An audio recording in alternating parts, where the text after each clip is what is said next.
On passe à présent, comme chaque vendredi, à la chronique livre, présentée aujourd'hui par Martine Alcan. Martine, bonjour. Bonjour. Alors, votre invité aujourd'hui, c'est Jean-Paul Maurice. Bonjour. Vous venez nous parler de l'almanach perpétuel du pays de Neufchâteau qui vient de paraître aux éditions Serge Dominici. Un ouvrage auquel vous avez participé au titre de conseiller scientifique régional du patrimoine naturel lorrain, mais aussi en tant que myco-écologue. Alors, avant d'entrer dans le vif du sujet, un myco-écologue, c'est quoi ? Myco-écologue, c'est quelqu'un qui s'occupe de mycologie et d'écologie, donc qui essaye de comprendre comment le champignon fonctionne dans les différents biotopes de Lorraine, en particulier dans le pays de Neufchâteau, c'est-à-dire comment il fonctionne en forêt ou en milieu prairial.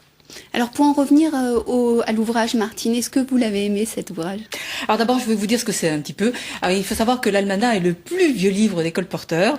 En fait, il s'agit d'un calendrier, la plupart du temps illustré. Il aborde tous les domaines, la vie pratique, la vie poétique, imaginaire, humoristique, mais aussi la vie sociale. Il y a des anecdotes, des dictons, et cet almanach perpétuel du pays de Neufchâteau s'inscrit complètement dans cette lignée.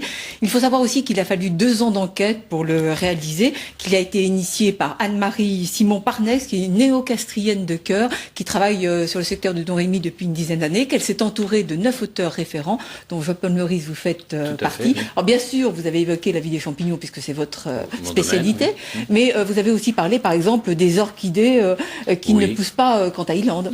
Non, tout à fait, elles ne poussent pas qu'en Thaïlande, vous l'avez bien compris. En fait, les pelouses calcaires du pays de Neufchâteau sont tout à fait emblématiques et tout à fait intéressantes parce qu'elles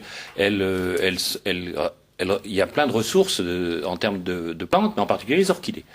Et puis aussi, vous avez évoqué aussi des plantes, des petites plantes qui disparaissent, qui sont en danger, comme les mycicoles. Alors d'abord, que sont les mycicoles ? Que sont les mycicoles ? Les mycicoles, ce sont en fait des plantes de moisson qui sont tout à fait importantes parce qu'elles sont la trace, le reflet de vie ancienne, de pratiques culturelles anciennes qui ont été plus ou moins chassées, qui ont disparu à cause des pratiques agricoles nouvelles, qui sont les amendements, l'apport des phytosanitaires, les nitrates, etc. Au niveau de l'équilibre écologique, c'est en train de quelque chose ? Alors, au niveau de l'équilibre écologique, oui, tout à fait, parce que quand on n'a plus de biodiversité, on n'a plus de potentiel génétique. Donc, en fait, on perd une partie du capital génétique et de l'utilisation possible de ces plantes dans d'autres domaines, comme la phytothérapie, par exemple. Voilà. Que vous avez évoqué également. Alors Martine, on comprend bien cet ouvrage, c'est une mine d'or en fait, on trouve des tas d'informations, c'est surprenant, c'est passionnant, c'est intéressant. Écoutez, c'est très intéressant, d'abord effectivement on trouve plein de choses, ça se feuillette, c'est une sorte d'encyclopédie du quotidien d'un secteur géographique bien défini. Moi j'ai apprécié les photos des villages, des détails architecturaux,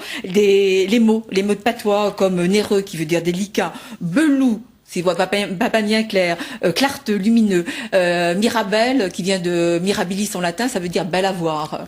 Donc, et vous, est-ce que vous êtes content du résultat ? Ah, je suis parfaitement content du résultat. On a confronté nos idées, dans nos différentes perspectives, nos différentes approches, et rencontré en fait quelqu'un qui s'occupe des vierges, qui s'occupe des églises, qui s'occupe de la dentelle, quelque chose d'important, un chapitre sur la dentelle, qui s'occupe des industries locales actuelles, du bois. C'est tout à fait important. C'est un beau guide de voyage pour visiter, pour connaître un pays. On ne connaît pas si bien l'Ouest vosgien. C'est un magnifique guide de voyage qui intéresse les habitants, mais qui intéresse aussi les touristes. Merci beaucoup Martine, merci Jean-Paul Maurice d'avoir été notre invité.